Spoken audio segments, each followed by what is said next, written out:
আসসালামু আলাইকুম। স্ক্রিনে দেখতে পাচ্ছেন একটি বাংলা লেখার সাইন, ঠিক আছে? এই সাইনটা আমি কিভাবে তৈরি করেছি, কম্পিউটারে অথবা মোবাইলে একইভাবে সেম সিস্টেম আপনি করতে পারবেন। যেমন আমি এখানে লিখছি জয়নাল উদ্দিন, ঠিক আছে?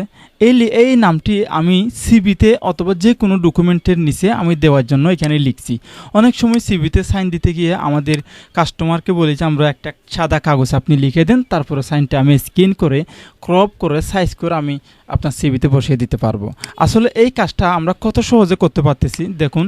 এই জায়গাতে আপনি যদি চান আপনার নিজের মতো করে সাইন তৈরি করবেন, তাহলে আপনি করতে পারবেন। এই যে দেখুন, আমি এখানে সাইনটা তৈরি করলাম।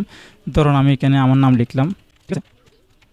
আমার নাম লেখার পরে আমি এখান থেকে সেভ করলাম, সেভ এস ট্রান্সপারেন্ট পিএনজি, এখানে ক্লিক করে দিলাম। মোবাইল থেকে হলেও আপনি সেমভাবে এখানে ক্লিক করে ডাউনলোড করে নেবেন। যদি ভুল করতে চাই এখানে দিবেন, তাহলে তারপর এখানে ডাউনলোড অপশনে ক্লিক করবেন। দেখুন আমি এই জায়গায় এই ডাউনলোড করা ফাইলটি আপনাকে দেখাবো। এই যে আমার স্ক্রিনে এখানে চলে আসছে। তো আমি ডাউনলোড করা ফাইলটি এখানে নিয়ে আসলাম। দেখুন এই ফটোশপে এই যে দেখুন পিএনজি আকারে ডাউনলোড হয়েছে।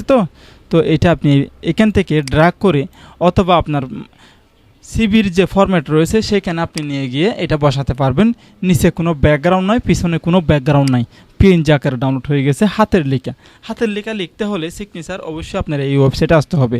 এই ওয়েবসাইটের লিঙ্কটি আমি ভিডিও ডেসক্রিপশন বক্সে দিয়ে দেবো। এটা হচ্ছে আইডি কার্ড স্ক্যানার পুরো ওয়েবসাইট। এটা আপনাদের পরিচিত একটি ওয়েবসাইট। আমি ভিডিও ডেসক্রিপশন বক্সে লিঙ্ক দেবো, সেখান থেকে আপনারা সরাসরি সেখানে প্রবেশ করবেন। আপনারা এখানে দেখতে পাবেন বাংলা সাইন মেকার, এখানে ক্লিক করবেন আর কি, ঠিক আছে? এখানে ক্লিক করে আপনারা এখানে কাজটি করতে পারবেন।